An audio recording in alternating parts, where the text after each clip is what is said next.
नमस्कार विद्यार्थी मित्रांनो, ज्ञान आणि स्पर्धा परीक्षा केंद्र पुणेमध्ये आपलं सहर्ष स्वागत। मित्रांनो, आता नुकताच काही वेळापूर्वीच जिल्हा न्यायालयाचा लिपिक या पदाचा पेपर झालेला आहे आणि या पेपरमध्ये प्रश्न कसे आले होते साधारणपणे हे आपल्याला बघणं गरजेचं असतं। कारण की काय की पुढच्या उद्याचा पेपर जे आहे किंवा यानंतरच्या शिफ्टला पेपर जे आहे किंवा आता बरेचसे विद्यार्थी असतात 8 तारखेमध्ये एक्झाम आहे, त्यांनी हा नक्कीच व्हिडिओ बघावा, कारण की तुम्हाला एक आयडिया येऊन जाईल, बरोबर। आणि पुढचा सुद्धा एक अप्रोच काय असेल या संदर्भात आपण बोलणार आहोत। तर पहिला बघा, मराठी या भाषेसाठी कोणत्या कोणत्या घटकावर प्रश्न उत्तरे, शब्दसमूह असतील, समानार्थी शब्द असतील, वाक्य पृथक्करण असेल, उद्देश विस्तार असेल, संयुक्त वाक्य असेल, केवळ प्रयोग असेल, केवळ वाक्य असतील किंवा प्रयोग, या घटकांच्या संबंधित असे प्रश्न विचारलेले आहेत। मग पुढे सुद्धा काय तर बघा, पाठीमागे तुम्हाला यापूर्वी सुद्धा आपलं ज्यावेळेस आपल्या टेलिग्रामला एक ऑडिओ सेशन असतं, बरोबर, प्रत्येक रविवारी। तर मित्रांनो, त्यावेळेस सुद्धा मी बोललो होतो की मराठी आणि इंग्रजी या भाषासाठी पाठीमागचे टीसीएसचे जेवढे काही पेपर झाले ते पेपर एकदा बघत चला, पेपर बघा, कारण की तुम्हाला येणाऱ्या परीक्षेसाठी टीसीएसच्या तुम्हाला नक्कीच त्याचा फायदा होणार आहे। आणि तुम्ही जर त्या पेपरची पूर्ण एकदा रिव्हिजन वगैरे व्यवस्थित केली किंवा जर वाचली तर नक्कीच तुम्हाला आजच्या पेपरला सुद्धा त्याचा फायदा झाला असेल। तोच पॅटर्न आहे टीसीएसचा पाठीमागचाच। आता इंग्रजी या भाषेचा संबंधी जे त्यांनी प्रश्न विचारलेत, कोणत्या कोणत्या घटकाशी, पॅसिव्ह वॉइस असेल, टेन्स असेल, डायरेक्ट इनडायरेक्ट स्पीच असेल, तसंच क्वेश्चन टॅग या संबंधी पुन्हा होकॅब सुद्धा त्यामध्ये विचारलेलं आहे। म्हणजे थोडक्यात यावरून आपण काय अनालिसिस करायचं, तुमचा वेळ न घालवता। तर जे तुम्हाला पुन्हा एकदा वाक्य सांगतो मी की टीसीएसचे जे काही पाठीमागचे क्वेश्चन झाले ते पुन्हा एकदा बघा, कारण की त्याच्यातले तुम्हाला बरेचसे रिपीट क्वेश्चन सुद्धा होण्याची शक्यता असते। आता राहिला बऱ्याचशा मुलांचा प्रश्न आहे की जीके काय रे जीके, बरं। आता जीके मध्ये त्यांनी हा शब्द फक्त जीके टाकलाय। आता जीके मध्ये थोडेसे क्वेश्चन अवघड, कारण की काय जीके मध्ये तुम्हाला लिमिट नाही, असं काही सुद्धा काही पण विचारला जाऊ शकतो। पण बरेचसे मुलं विचारतात, सर मला जीके साठी एखादा स्पेशल टॉपिक सांगा ना, एखादं बुक सांगा ना। तर मित्रांनो, जीके साठी असं परिपूर्ण असणारं पुस्तक कोणतंही नाही आणि कधी येणार पण नाही। त्याचं कारण का सांगतो, कारण की ते अथांग समुद्रासारखं आहे, बरोबर, काही विचारू शकतात। एवढं कंटेंट वगैरे बसणं खूप मोठी गोष्ट आहे। त्यामुळं पाठीमागचे क्वेश्चन वगैरे जे असतील, स्टेट बोर्डचे पुस्तक वगैरे जे असतील, आता हा तर पेपर झालाय, परंतु पुढच्या येणाऱ्या काही परीक्षेसाठी सुद्धा या गोष्टीचा अभ्यास करणं आपण गरजेचं असतं। तर जीके मध्ये पुन्हा कोणत्या प्राचीन इतिहासावर सुद्धा प्रश्न विचारले होते, चालू घडामोडी त्यांनी रिसेंटच्या नाही तर पाठीमागच्या 2023 या वर्षामधले विचारलेले आहेत।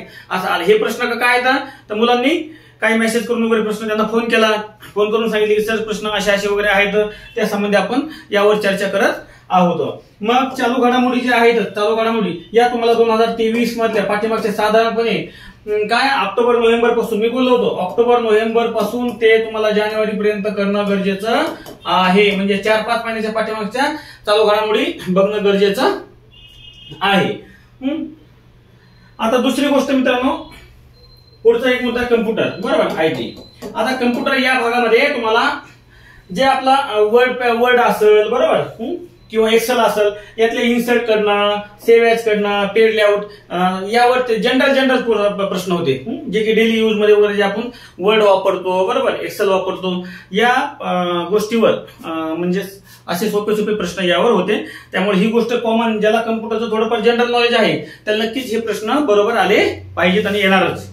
तेव्हा थोडंसं बेसिक नॉलेज कम्प्युटरचं असणं गरजेचं आहे। बरं, आता बुद्धिमत्ता व गणित यावर प्रश्न होते का रे, कारण की नाही, आणि या दोन्ही घटकावर, गणित व बुद्धिमत्ता या दोन्ही घटकावर, गणित व बुद्धिमत्ता या दोन्ही घटकावर प्रश्न नव्हते, कारण की हा सिलेबसचा भाग नाहीये, अभ्यासक्रमामध्ये त्याचा समावेश नव्हता।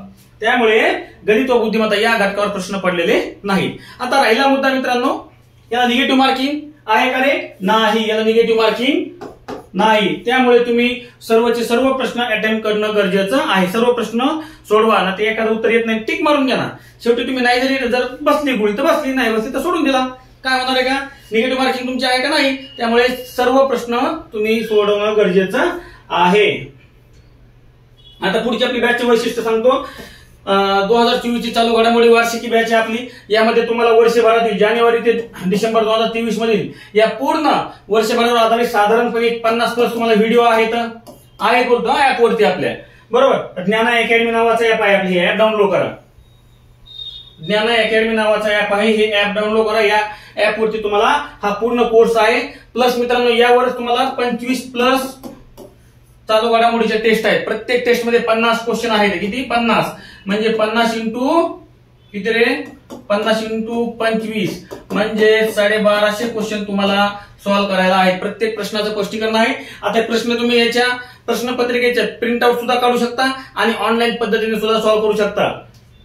सोल्युशन मात्र तुम्हाला ऍपवरच वाचायला लागेल. प्रत्येक प्रश्नाचं सुद्धा स्पष्टीकरण दिलं आहे. लोकराज्य या मासिकावर आधारित सुद्धा ऑनलाईन टेस्ट आहेत.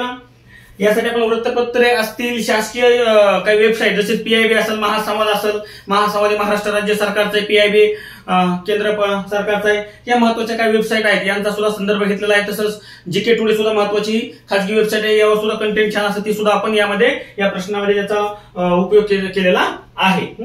बरं झालं. आता बऱ्याचशा मुलांचा की सर आता पुढचं काय, तर तिमाही नावाचा पुन्हा एक कोर्स आहे आपला. जानेवारी 2024 ते मार्च 2024 पर्यंतचा असणार आहे. यामध्ये तुम्हाला प्रत्येक व्हिडिओ 3 वेळा बघता येईल. सध्या जानेवारीचे उपलब्ध झाले. प्रत्येक महिन्याचे तुम्हाला व्हिडिओ ते 5 तारखेच्या आतमध्ये उपलब्ध होऊन जातील. यामध्ये 300+ तुम्हाला सराव प्रश्न असणार आहेत. 300+ सराव प्रश्न बोलतो बरं का, पेपर नाही, सराव प्रश्न बोलतो 300+. आणि ते पीडीएफ प्लस ऑनलाईन दोन्ही फॉर्मॅटमध्ये, व्हिडिओच्या पीपीटी वर्कबुकच्या फॉर्मॅटमध्ये सुद्धा तुम्हाला भेटणार आहे. आणि या बॅचचा कालावधी 6 महिने. आता पुढचा कोर्स जानेवारी प्रत्येक महिन्याचा आपला चालू घडामोडी आहे. यामध्ये तुम्हाला प्रत्येक व्हिडिओ 3 वेळा पाहू शकता. साधारणपणे 5 व्हिडिओ असतील. 150+ प्रश्न आहेत. व्हिडिओच्या पीपीटी सुद्धा वर्कबुकच्या फॉर्मॅट तुम्हाला भेटणार आहेत. या बॅचचा सुद्धा कालावधी 6 महिने आहे. आणि ह्या बॅचच्या फक्त प्राइस आहे सध्या 30 रुपये. लक्षात असू द्या बरोबर. आणि मित्रांनो या तिमाहीची बॅचची सध्या व्हॅल्यू आहे फक्त, म्हणजे प्राइस आहे 75 रुपये. पटदिशेने करून ठेवा. चला भेटूया पुढच्या व्हिडिओमध्ये. तोपर्यंत धन्यवाद, नमस्कार. ऍप डाउनलोड करा, आपल्या युट्यूब चॅनलला सबस्क्राईब करा. भेटूया पुढच्या व्हिडिओमध्ये. तोपर्यंत धन्यवाद, नमस्कार.